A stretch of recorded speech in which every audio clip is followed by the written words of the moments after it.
monster, I'd aim to slash with his sword at his side. This shows the extreme bravery of Peter, that he just goes on, even though he's scared. And I think that relates kind of to the story of David and Goliath, as Goliath was this giant and he was huge, and David was just this young man, and he most people would certainly not believe in him, but he pushed forward anyways, and he ends up defeating him and pretty much bringing on the entire victory. So, and then my real world connection would be such as the protesters in Egypt. They were able to overcome everybody and get rid of their president, dictator, whatever you would like to call him. They were able to overcome this, and as opposed to just sitting there and doing nothing, they actually took action. And this made me wonder, is it more heroic for you to be fearless and brave and always push forward, or to be afraid and go through with it anyways and just push your fears aside? And I think it's more brave or heroic to be afraid and go on anyways, because it takes a lot of bravery in itself to just ignore what you're being told by the little voice inside your head. And it's just, I think it's a lot more heroic, because, yeah. I definitely agree with you there, but I do also want to acknowledge that it is sometimes right to listen to the little voice inside your head, because sometimes that takes a lot of bravery too. So I think both acts really take bravery. And actually, my quote kind of is the opposite.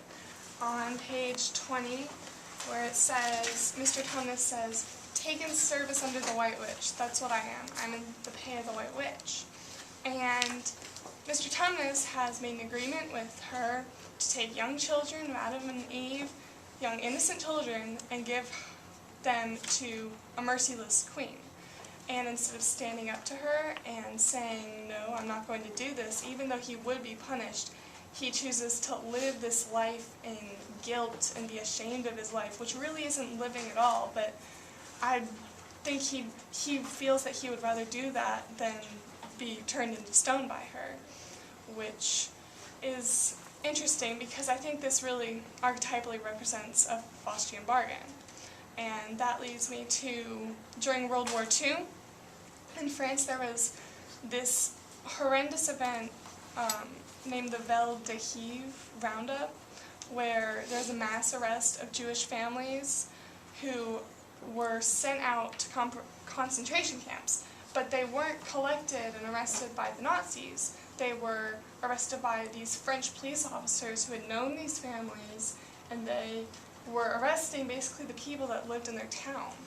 And so these French police officers were willing to give these small children and babies to the Nazis to be sent to concentration camps, taken away from their families and killed.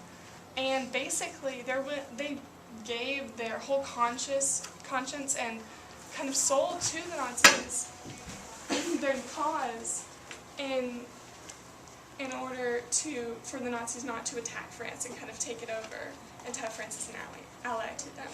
Which led me to the question of, how do people live after making these terrible choices? I mean, I don't think some people are able to live. I think some people, after making such a bad choice, they may ask others for forgiveness, but they're unable to live through it, and they live with that guilt forever until they're able to forgive themselves.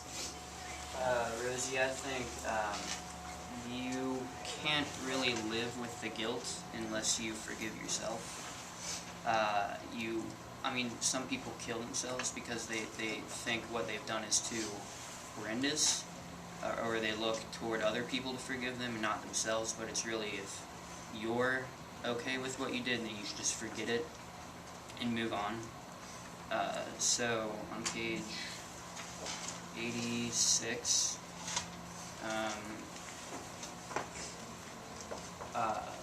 Aslan, a man, said Mr. Beaver sternly, "Certainly not. I tell you, he is the king of the wood and the son of the great emperor beyond the sea. Don't you know who is the king of the beast? Aslan is the lion, the great lion."